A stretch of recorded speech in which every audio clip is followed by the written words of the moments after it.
Welcome to the Private Practice with Soul podcast. My name is Dr. Brooklyn Storm, and I help private practice owners align their business back with their soul's calling, with their big vision and with their soul's purpose. Unlike other private practice coaches, I've traveled the world in search of spiritual resources, spiritual tools, education and information so that you can have the transformation that your soul desires and needs so that you can up-level your business. How much fun is this? I love it so much. Guys, if you're not already a member of the Private Practice Monthly Mentorship Group, please check out the show notes. I would love for you to be there. In the meantime, thank you so much for pushing play today. Let's begin. Guys, hi, welcome to another episode of the Private Practice with Soul podcast. I am super duper pleased that you're here. I think I said super duper last time, didn't I? I don't know where this is coming from. Let's just say I'm really excited that you're here. Today we're going to be talking about choosing the right model for your private practice. And so I thought I would do a little bit of a compare and contrast, because it can be a bit confusing, can't it, when you're first starting out in your private practice, or when you've been in it for a little while and you're looking at making a change. Maybe someone's approached you and they want to be a partner and things like that. So I thought we'd go over that today. However, there is a little bit of a caveat to this. And of course, I absolutely believe wholeheartedly that the success that you experience in your private practice is an inside job first, right? Your business success is going to come from the inside out, meaning your mindset and your beliefs, your vision and your values. So if you have not done the alignment work that was discussed in previous episodes, I would absolutely recommend that you go back and do that so that all of this will make sense to you, okay? So I guess, the first thing that comes to mind is a lot of private practice owners tend to, when they start in private practice, go into it as a sole trader. Okay, so a sole trader simply means somebody that's practicing under their own name, all right, just as an individual. So if I was a sole trader, which I did used to be, my business name would just be Brooklyn Storm, right? That's it. And, the thing about being a sole trader is, of course, you have all the flexibility in the world for how you want to practice, because you're not answerable or accountable to anybody but yourself, all right? So that's like one of the huge benefits. And of course, it's not really complicated to get set up. There's not a whole heap to do, is there? You've kind of already got your business name. You get to choose how you want to work. So you can either work from, I don't know, maybe you have space at home and you have a room there at home that you want to work from. You can do that. That's fine. Maybe you want to go and sublet a room at another practice. You can do that. That's fine. Or maybe you have a practice and you want to sublet to somebody else. You can do that as well. That's all fine. Okay. You have ownership over all of your assets. So that's great. Nobody's sharing them with you, and you have all your privacy. So unlike when you're a company, you don't have so much privacy because some of your details are put on a register that certain companies can access. But when you're a sole trader, you're considered like a private entity, and so your private details are kept private. So that's nice too, especially considering the demographic that we're working with. We're working in mental health, right? So it's nice to have some privacy around that. So it's just really easy. It's an easy model to start out in, and it allows you to establish some roots before you make any decisions about what you'd rather do with a private practice down the track. However, it's not without its sort of challenges, and some of those challenges are that you are fully responsible for everything that happens in the practice. So it all comes back down to you, okay? There's nobody sharing that responsibility for you, okay? The other thing too is that your assets are going to be vulnerable. So if anything happens, then, things like if you have a home or a holiday home or your car or things like that, they could be vulnerable. So you want to make sure that you've got super good insurance around all of that sort of stuff. The other thing sometimes around working as a sole trader, especially if you're working by yourself and you're not at a shared location, is that it can be really isolating. If you don't have bodies around you other than clients, if you don't have bodies around you, it can be really isolating. That can be a problem for some people, because there are some people that really do value the water cooler conversations and the lunchroom debriefing and things like that, and the sort of ad hoc supervision that can happen when you're in a setting where there are other professionals working around you. So if you're somebody who really needs that, being a sole trader might still be an option for you, but you'd want to look at where you're operating from. You might just want to choose to go rent a room somewhere that's got other bodies in it, okay, with other people doing things there too. It's also going to potentially, depending on the type of work that you want to do, restrict you in terms of being able to deliver that. So sometimes if you want to apply for a tender, they might be requiring that you have a company that has X amount of employees that's turning over this much money, etc. So it could be limiting for you depending on what you want to do with the practice. So that's a sole trader, and that's a really common way for psychologists, counselors, coaches, social workers, psychologists, I think I'm repeating myself now, to start, okay? The other really common way to start, and I'm not so sure about this with social work, but definitely with psychology, it happens a lot, is being an associate. Okay, so you have something that's called an associate agreement, and a really common model for this is when you have psychologists working in GP clinics, like at those huge bulk billing medical clinics where there's like 27 doctors and thousands of patients coming through every day. You'll see a psychologist sort of buzzing in and out of a room there. She or he are probably on what's called an associate agreement. So an associate agreement is where you're still running your own business, but you're operating within a bigger practice and you're contributing money. And usually in this type of model, it's a percentage. And it's usually because a lot of psychologists at the moment in those bulk billing clinics are required to bulk bill as part of their agreement. So it's not much money that they're turning over usually. They need to see a high volume of clients to turn over money that might meet their goals or their expectations, but that's another story. But usually the practice would retain around 30%. And the 30% goes towards having reception there, shared resources like a kitchen area where there's a fridge and a microwave and tea, coffee, milk and a jar of cookies, where there's a reception area where people can actually go and sit down, where there's a printer, where there's a desk and a chair, where there's heating and cooling, where there's natural light, things like that. So in an associate agreement, usually that money that you're paying is going towards supporting, communal resources, shared resources within that practice, okay?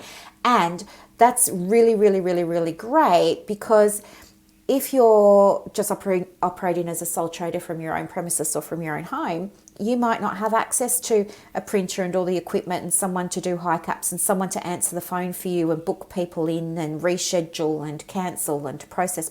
You're going to be doing all of that yourself, probably.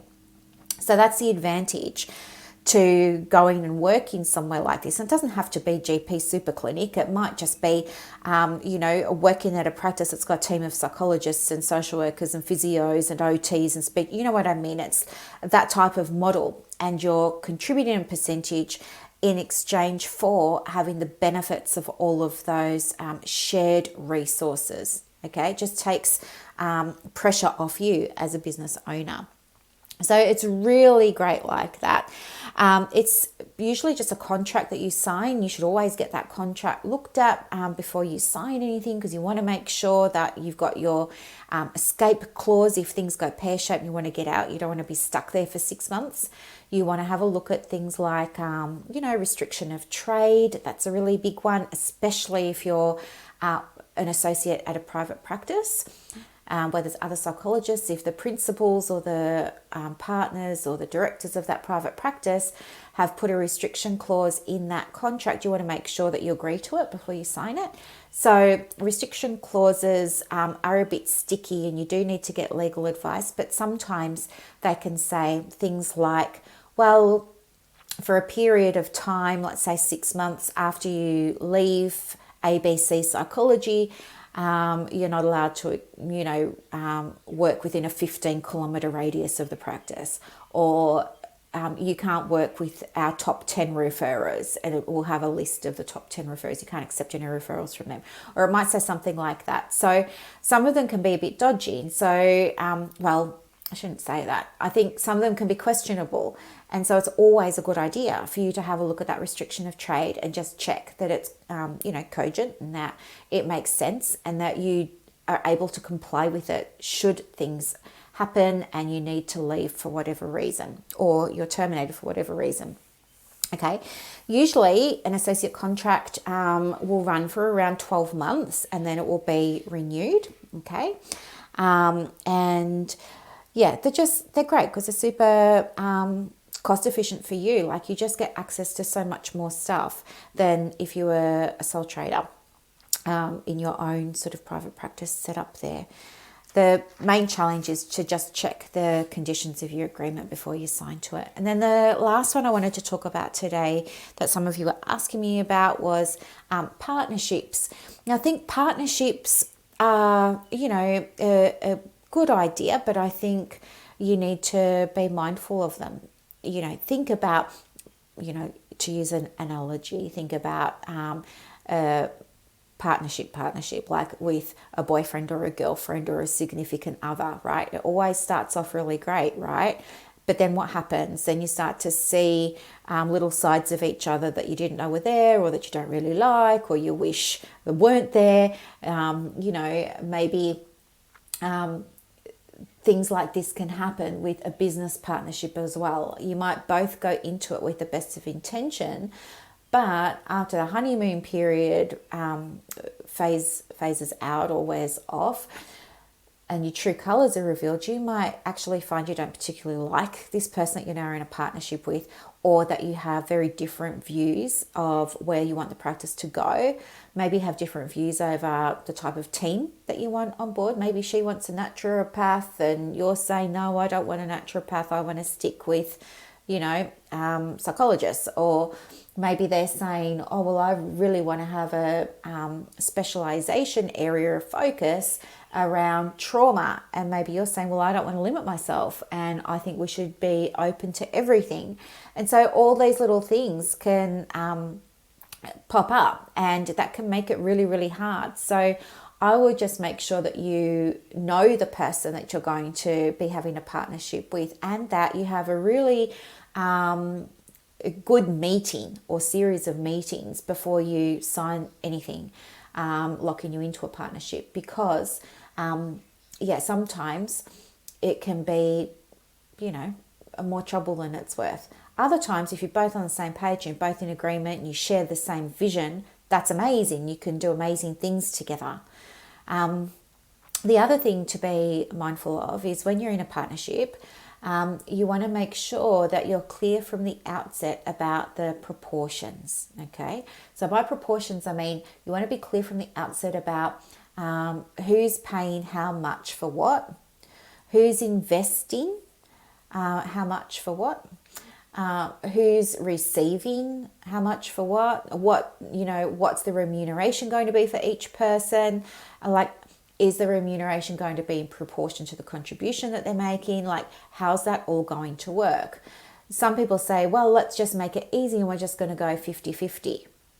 But the problem with that is that once the honeymoon period is over and you're 6 or 12 months into the partnership, sometimes we find one person feels like they're doing all the work or most of the work and the other one's not, but the other one's still getting 50%. And so then what happens is, some resentment starts to creep in and people avoid conflict. So they sit on things and they don't address things, and it just gets worse and worse and worse. And we either have a big blow up, or somebody says, I'm done, I'm out, can't do it anymore, and they dissolve the partnership. The other thing to be mindful of is when situations happen, like perhaps one of the partners is going through some personal stuff and maybe they can't meet their financial responsibilities. So maybe you're both saying, well, we're going to split the rent this month 50-50. But if the other person's saying, well, I can't do that because, I've got all these other expenses going on, I just can't do it at the moment. Well, that means that the other person's going to have to cover that expense and pay for that expense. So you need to make sure that you've got money put aside in case the other person isn't able to meet their financial obligations and responsibilities to the partnership. And how do you feel about that? How do you feel about maybe yourself being in a position, let's say something happens to you, maybe somebody gets sick and, you deplete some of your savings and hard-earned cash on things like treatment and recovery and all that sort of stuff. And then when it comes time to pay the rent, you don't have it. How do you feel about, the other person now having to step up and cover you for the rent? So thinking about these types of things is really important before you start a partnership with anybody, okay? The other thing too is when you have a partnership, your personal assets can often be vulnerable and exposed when the partnership can't pay its debts. So again, this is something that you want to have a look at with your lawyer. You want to get a really good contract in place, and you want to make sure that you've got really good insurance in place to, protect the business and to protect both of you, or all of you, but both of you, in case something happens, So they're the three different types. Of course, there's more than that. There's like franchises and consortiums and things like that. But I've just gone with the ones that I get the most questions about today. But I think, I'm not a lawyer, obviously. I'm a private practice coach, and my job is to help you find what's going to work best for you, right? And only you know that, and only you can make that decision. But and I can't tell you what to do, but what I can suggest you do is really start from that place of, if I were running my dream private practice in total alignment with my vision, values, and purpose, what would be going on? Right? Do you see yourself with somebody else? Do you see yourself at a super clinic? Do you see yourself in your own room? Do you see yourself subletting at somebody else's practice? Really journal it out and see what comes up for you before you make a decision. Okay? Because you always want to be operating from a place of total alignment. Okay? That's where the magic is. And that's where your happiness is going to be, and that's where your success is going to be in your business. I hope that this helps you gain some clarity. The other thing that I would suggest too is that if anybody ever asks you to sign something and you're not sure and you're not confident, I would absolutely encourage you to please take it to a lawyer, get them to look over it, get some feedback or some guidance or some input, okay? And there are lots of places that we can recommend for that.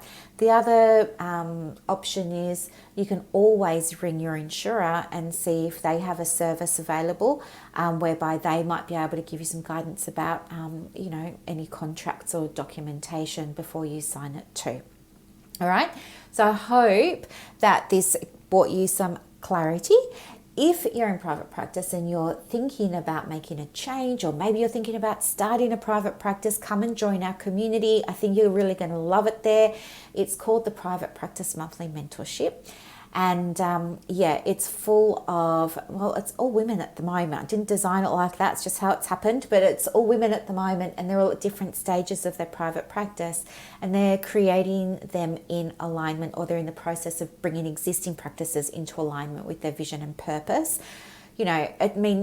Helping people create a soul-led business is just, it's so rewarding. I love it so much. I hope that this has helped you. You can check out the show notes. My email address is in there. So if you don't want to join a group, that's fine. But send me an email if you have some questions, because I'm here to help. or we can jump on a call if you like. I'm happy to. Sometimes speaking to somebody is a bit easier than going back and forth over email, isn't it? So I'm also happy to do that. And if you'd like to set up a call, you're most welcome to do so. Just send me an email and I can send you some information on how to do that. And also I've put in there a private practice checklist for you in the show notes. You can download your copy of that if you haven't got it already. So I hope these things helped you. If they did, please leave a review on Apple Podcasts. I'd be so appreciative of that. It will help me reach more people. Thank you so much for joining me today, guys. Have a beautiful day. Bye.